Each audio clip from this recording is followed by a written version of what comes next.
Genesis chapter 24. Now, Abraham was old, well advanced in years, and the Lord had blessed Abraham in all things. Put your hand under my thigh, that I may make you swear by the Lord, the God of heaven and God of the earth, that you will not take a wife for my son from the daughters of the Canaanites, among whom I dwell, but will go to my country and to my kindred, and take a wife for my son Isaac. Perhaps the woman may not be willing to follow me to this land. Must I then take your son back to the land from which you came? See to it that you do not take my son back there.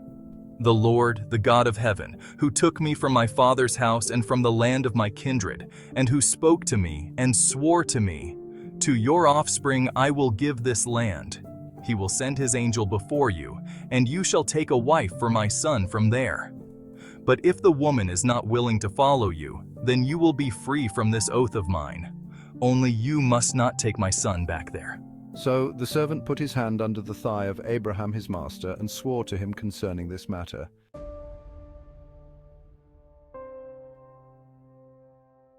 Then the servant took 10 of his master's camels and departed, taking all sorts of choice gifts from his master, and he arose and went to Mesopotamia to the city of Nahor.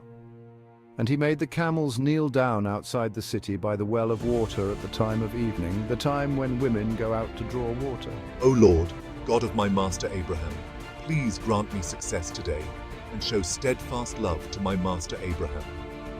Behold, I am standing by the spring of water, and the daughters of the men of the city are coming out to draw water. Let the young woman to whom I shall say, please let down your jar that I may drink, and who shall say, drink, and I will water your camels. Let her be the one whom you have appointed for your servant Isaac. By this I shall know that you have shown steadfast love to my master.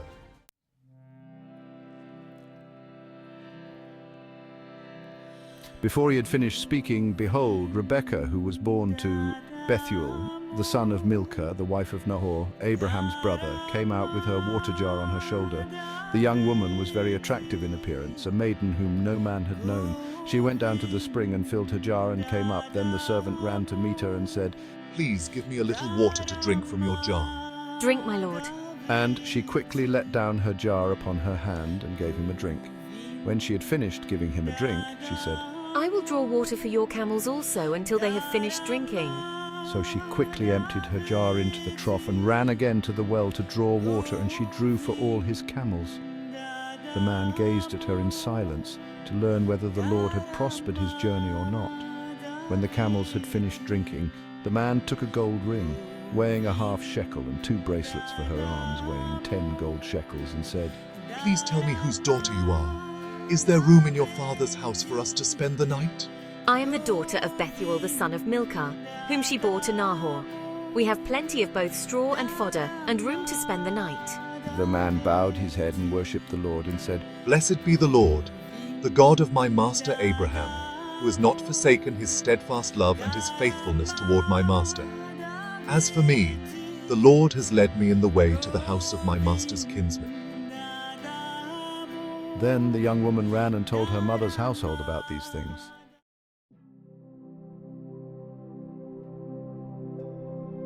Rebekah had a brother whose name was Laban. Laban ran out toward the man to the spring. As soon as he saw the ring and the bracelets on his sister's arms and heard the words of Rebekah his sister, thus the man spoke to me, he went to the man. And behold, he was standing by the camels at the spring. Come in, O blessed of the Lord. Why do you stand outside? For I have prepared the house and a place for the camels. So the man came to the house and unharnessed the camels and gave straw and fodder to the camels, and there was water to wash his feet and the feet of the men who were with him. Then food was set before him to eat, but he said, I will not eat until I have said what I have to say. Speak on.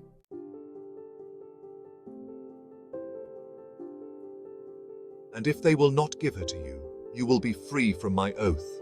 Then you will be free from my oath when you come to my clan. You shall take a wife for my son from my clan and from my father's house. But he said to me, The Lord, before whom I have walked, will send his angel with you and prosper your way. I said to my master, Perhaps the woman will not follow me. My master made me swear, saying, You shall not take a wife for my son from the daughters of the Canaanites, in whose land I dwell, but you shall go to my father's house and to my clan and take a wife for my son, who... And Sarah, my master's wife, bore a son to my master when she was old, and to him he has given all that he has. He has given him flocks and herds, silver and gold, male servants and female servants, camels and donkeys. The Lord has greatly blessed my master, and he has become great. So he said, I am Abraham's servant. The servant continued, Now then, if you are going to show steadfast love and faithfulness to my master, tell me. And if not, tell me, that I may turn to the right hand or to the left. Then I bowed my head and worshipped the Lord and blessed the Lord, the God of my master Abraham, who had led me by the right way to take the daughter of my master's kinsman for his son. So I put the ring on her nose and the bracelets on her arms. She said, the daughter of Bethuel, Nahor's son, whom Milcah bore to him. Then I asked her, whose daughter are you? So I drank, and she gave the camels drink also. She quickly let down her jar from her shoulder and said, Drink, and I will give your camels drink also. I said to her, Please let me drink. Before I had finished speaking in my heart, behold, Rebekah came out with her water jar on her shoulder, and she went down to the spring and drew water. Let the virgin who comes out to draw water, to whom I shall say, Please give me a little water from your jar to drink, and who will say to me, Drink, and I will draw for your camels also. Let her be the woman whom the Lord has appointed for my master's son.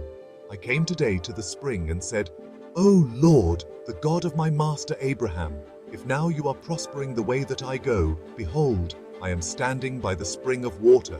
Behold, Rebekah is before you.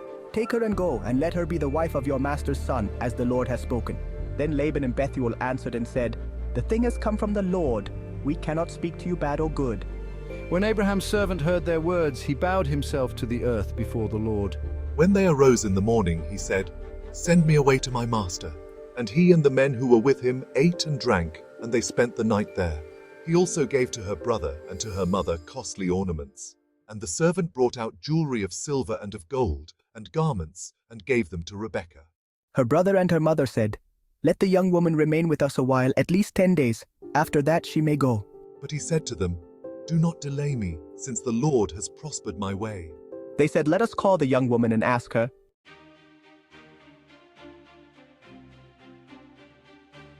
And they called Rebekah and said to her, Will you go with this man? She said, I will go. So they sent away Rebekah, their sister, and her nurse, and Abraham's servant and his men.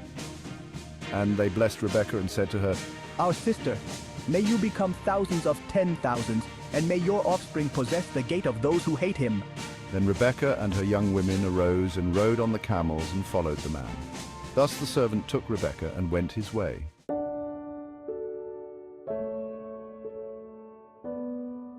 Now Isaac had returned from Beer-lahai-roi and was dwelling in the Negeb. And Isaac went out to meditate in the field toward evening. And he lifted up his eyes and saw, and behold, there were camels coming. And Rebekah lifted up her eyes, and when she saw Isaac, she dismounted from the camel and said to the servant, Who is that man walking in the field to meet us? The servant said, It is my master. So she took her veil and covered herself. And the servant told Isaac all the things that he had done. Then Isaac brought her into the tent of Sarah his mother and took Rebekah, and she became his wife, and he loved her. So Isaac was comforted after his mother's death.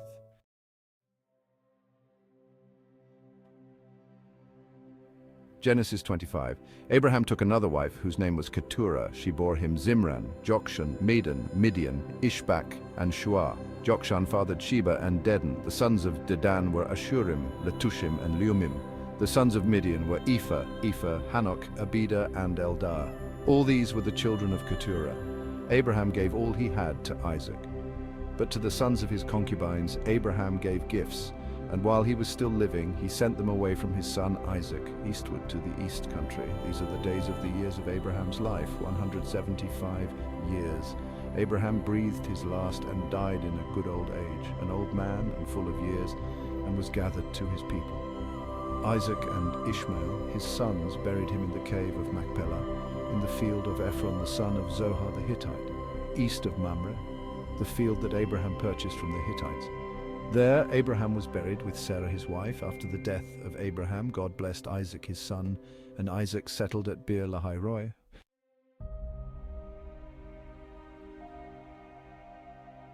These are the generations of Ishmael, Abraham's son, whom Hagar the Egyptian, Sarah's servant, bore to Abraham.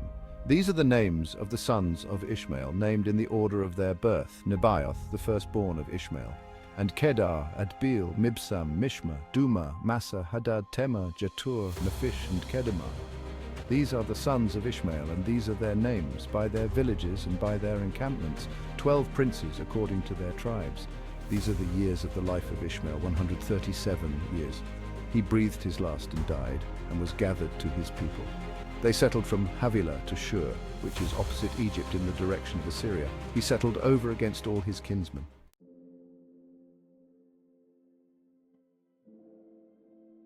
These are the generations of Isaac, Abraham's son. Abram fathered Isaac, and Isaac was 40 years old when he took Rebekah, the daughter of Bethuel the Aramean of Paddan Aram, the sister of Laban the Aramean, to be his wife. And Isaac prayed to the Lord for his wife, because she was barren, and the Lord granted his prayer, and Rebekah, his wife, conceived. The children struggled together within her, and she said, If it is thus, why is this happening to me? So she went to inquire of the Lord, and the Lord said to her, 2 nations are in your womb, and 2 peoples from within you shall be divided. The one shall be stronger than the other, the older shall serve the younger. When her days to give birth were completed, behold, there were twins in her womb. The first came out red, all his body like a hairy cloak, so they called his name Esau. Afterward, his brother came out with his hand holding Esau's heel, so his name was called Jacob. Isaac was 60 years old when she bore them. When the boys grew up, Esau was a skillful hunter, a man of the field, while Jacob was a quiet man, dwelling in tents. Isaac loved Esau because he ate of his game, but Rebekah loved Jacob.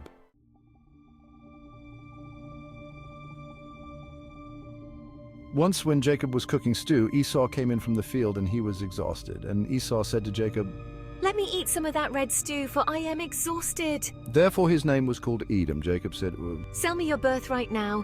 Esau said, I am about to die. Of what use is a birthright to me? Jacob said, Swear to me now. So he swore to him and sold his birthright to Jacob. Then Jacob gave Esau bread and lentil stew, and he ate and drank and rose and went his way.